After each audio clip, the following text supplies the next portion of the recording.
you that in a minute. What's going on, vinyl community? Hello YouTube, and what's up internet? It's LJ, and I'm here with a VCLT/trade thank you video. Not one, but two packages have shown up in the mail in the past week. One of them, unexpected VCLT, and that is this one from Mr. James Dashnier.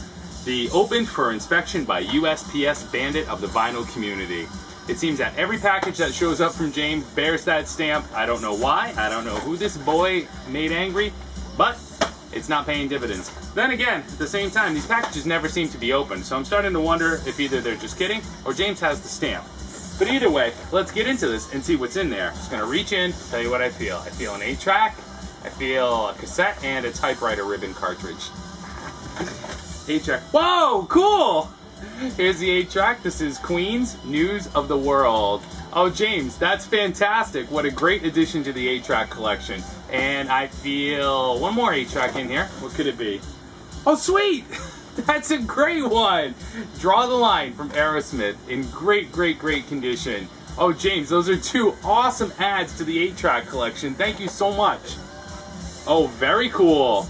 Here's a country one, so this is Waylon Jennings and Jesse Coulter, Leather and Lace. I have this album on vinyl as well, and this is just in killer condition. So 3 fantastic 8-tracks, and James is really starting to get into classic country as well. So if you haven't, get over there and check out his channel. Again, it's James Dashnier, D-A-S-H-N-I-E, need another beer. Next on deck, 11 pounds, 8 ounces of brilliantly packaged vinyl from Canadian vinyl community member Ottavio. Ottavio goes by the moniker of GuessImJustASpudBoy here in the vinyl community. If you've not subbed to him, make sure you do, because not only are you cheating yourself out of an amazing channel, but you're cheating yourself out of a head full of knowledge built up over the years of the absolute best in Canadian rock music. The memories, the experiences, the tips on how to set up a hi-fi system on the cheap, and everything else that just makes Ottavio's channel gold you'll be missing out on.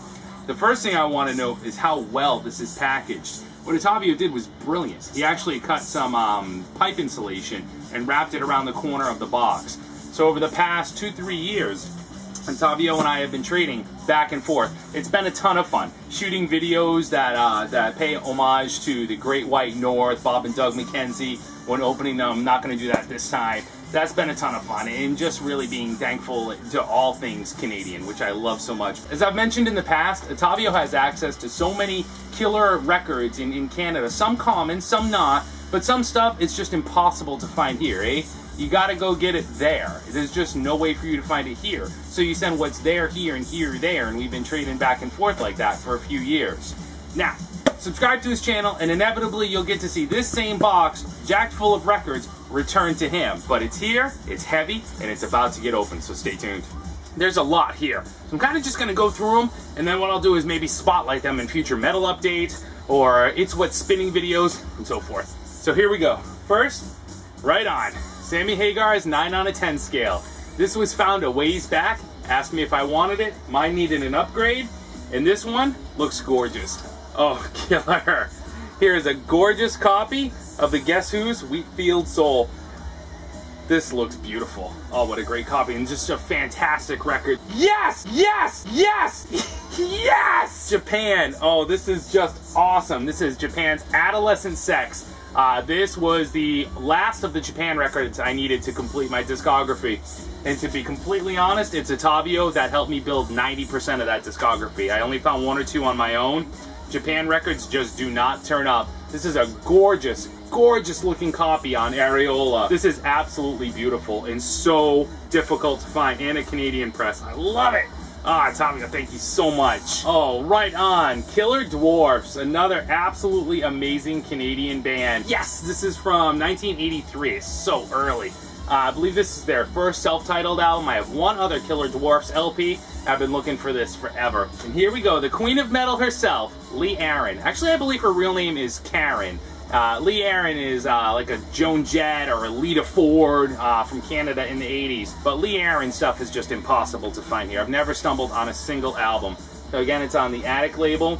Yeah, alright. Here's Robert Gordon with Link Ray. I've had a hard time tracking down a copy of this as well.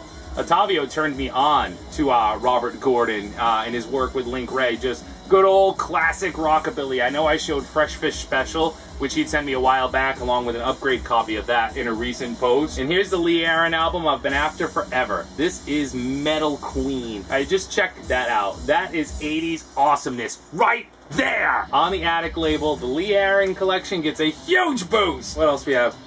Another copy of Killer Dwarf. And this looks like a Canadian press, which is killer. This is the Killer Dwarfs LP I do have, but I have a US pressing. So it's awesome to have a copy on Maze Records from Canada. See, here's one I'm not familiar with. This is from 1982. This is Blue Peter, Up to You.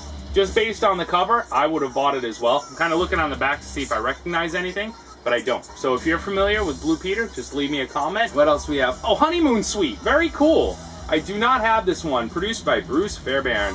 Anything that he touches usually sounds absolutely amazing. This is the big prize. I have 2 other Honeymoon Suite LPs, but I don't have that one. Oh, sweet! Here's a copy of Rush Archives. And this looks like it may definitely be an upgrade to the copy I have.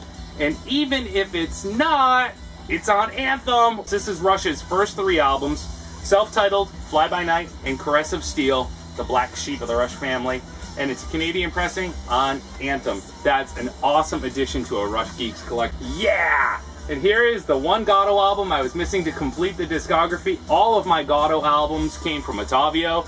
Just a 70s rock guitar god. I cannot wait to spin that. I'm going to be so busy in here for weeks. What else do we have here? Ian Thomas Band. Right on. So I got my first Ian Thomas record from Ottavio a while back. And here's the second one that you mentioned. This is called Glider. Ian Thomas, more of an AOR type thing, but still fantastic stuff. Oh, no you didn't. Oh, no you didn't. Ottavio actually just did a special video on exactly this. Kiss the Originals. Oh, this is fantastic. To this day, I've not been able to find even a halfway decent copy of Kiss the Originals. And it still has the book. Here's Rock and Roll Ball. Kiss, there's the book that comes with it. Kiss Army. Kiss cards.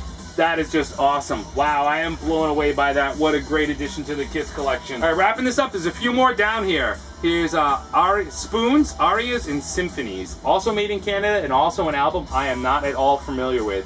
But just looking at the back cover, I'm seeing 80s, new wave, synth pop, something along those lines would be my guess. They look pretty similar to Japan. They have those big Dave and Sylvian haircuts. Oh, no way. Yeah, my second Teenage Head record. Absolutely fantastic. I got my first Teenage Head record from there as well, and that is why you trade. I'm just going to stop right here and say that is why you trade. Here's some kind of fun, man, because he just has access to those kinds of records there, and they're not necessarily easy to find or cheap, but he can find them and I can't. And I'm able to find things here that he can't there. Look at the awesome custom label on this. So why is this in here? Unless it was a Canadian pressing on Anthem. Fantastic. Oh, massive, massive, massive boost to the Rush import collection. Here's the last one in the box. What might it be? Oh, wow. Here's a Laserdisc. The Who, live at the Isle of Wight Festival 1970. I have this on vinyl and CD as well. This is an amazing, amazing concert.